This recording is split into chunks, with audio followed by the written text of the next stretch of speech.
क्या तुम्हें पता है, इतिहास का एक ऐसा गुप्त रहस्य है जिसे जानकर वैज्ञानिक तक हैरान रह गए थे।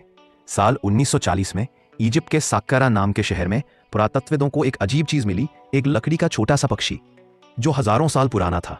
शुरू में सबको लगा ये बस बच्चों का खिलौना है, लेकिन जब वैज्ञानिकों ने उसका डिजाइन ध्यान से देखा तो सब दंग रह गए। वो पक्षी बिल्कुल मॉडर्न ग्लाइडर की तरह उड़ सकता था।